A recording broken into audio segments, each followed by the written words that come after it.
In June 1944, as the roar of war shook the world, one man stepped into a shadow that few would ever remember. His name was James Carter. On paper, he was just another American officer, young, disciplined, determined, but in reality, he carried a mission so secret that history books would never mention it.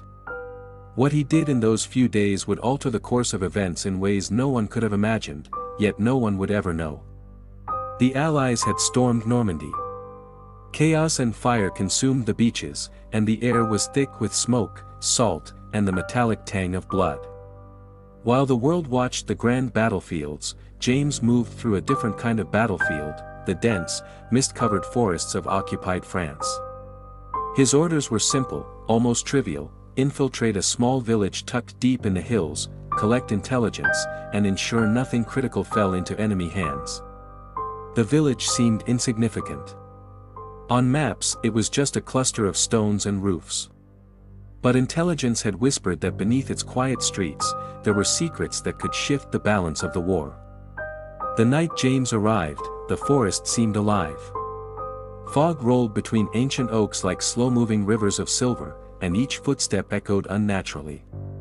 Somewhere in the distance, the thunder of artillery punctuated the silence, yet here, in the shadows of the trees, the world felt suspended.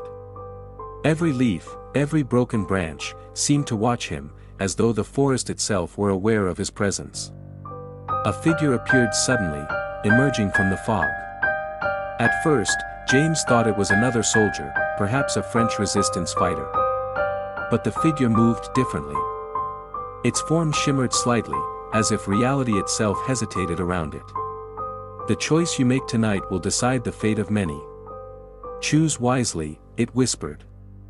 The voice was low, reverberating not just through the air, but through James's mind, leaving a cold tremor in his chest. He froze. The world had narrowed to this single, impossible moment, where time and reality felt malleable, waiting for a choice that only he could make. James pressed on, heart pounding, into the village. The streets were deserted, but not abandoned. Faint lights flickered in windows, and the scent of food lingered, almost mocking him with normalcy in a place otherwise stripped of life. As he moved through the narrow alleys, shadows shifted unnaturally, corners seemed to stretch, and every sound, a scuff, a creak, made him flinch. He felt eyes upon him, but whenever he turned, there was nothing. The village was alive, but not in the way he knew. It existed between worlds, caught between the mundane and the impossible. At the center of the village stood a small, stone house, nearly hidden behind ivy and decay. This was where intelligence indicated the documents were kept. James's hands shook as he lifted the latch of the heavy door. Inside, the room smelled of dust, mold, and old paper. Maps were stacked neatly on a table, lists of names and coordinates meticulously kept. One map, marked with the enemy's troop movements and defensive positions, held the key to a decisive battle. Destroying it would save thousands, failing would doom them. The figure returned, silent now, watching. James felt both comforted and terrified. It was as though the universe itself had sent a sentinel to guide him through the moment when courage alone would not suffice. He took a deep breath and set the map ablaze. Flames licked the paper hungrily, casting grotesque shadows that danced across the walls.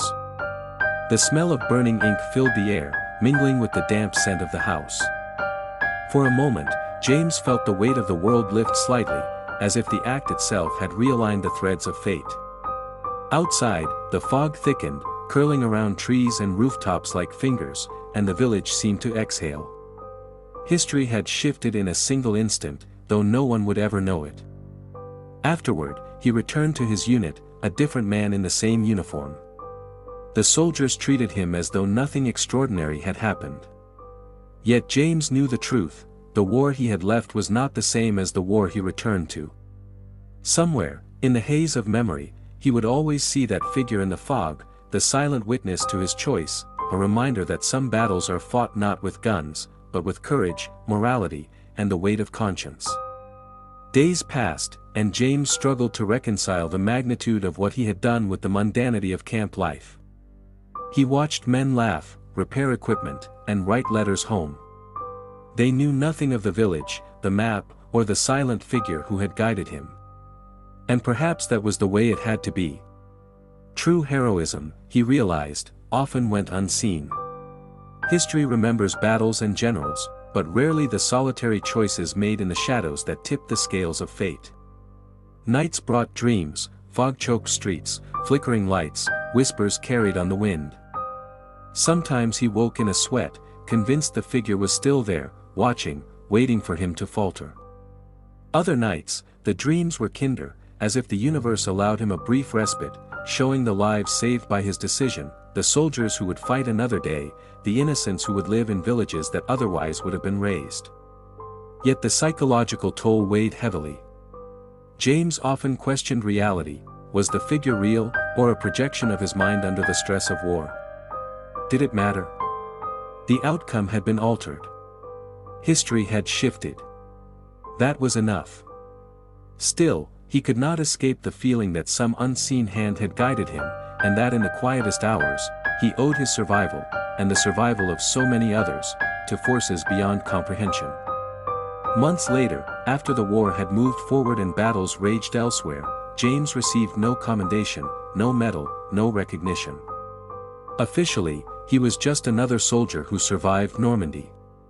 But privately, he carried the memory of those nights in the fog, the burning map, and the strange figure who had whispered warnings and guidance.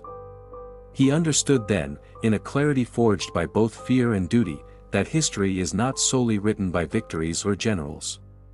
It is shaped in quiet moments by those who act when no one is watching, by decisions that ripple outward invisibly, altering the lives of thousands. James Carter's story, though unrecorded in textbooks, remained vivid in his mind. He lived on, blending into the backdrop of post-war America, attending reunions, writing letters, watching the world recover and rebuild. He never spoke of the village, never described the figure. To anyone else, he was ordinary. To himself, he was the guardian of a secret that had saved countless lives. And yet, sometimes, when the wind carried a certain chill or the fog rolled in along the riverbanks, he would feel that presence again. Watching. Waiting. A reminder that choices, even those made in silence, echo through time. One man, one choice, and the course of history could be irrevocably changed. James Carter changed history, yet remained in its shadows. He was a ghost among men, a silent architect of fate. His story reminds us that courage is not always public, heroism is not always recognized, and the most profound impacts often occur in moments the world never sees. And sometimes, the unseen hand guiding those choices is a force neither fully understood nor ever acknowledged. History remembers battles, treaties, and famous leaders. But in the shadows, in the spaces between maps and moments, one man altered the fate of many. His name may never be known, but the world owes its quiet gratitude to James Carter, the man who changed history.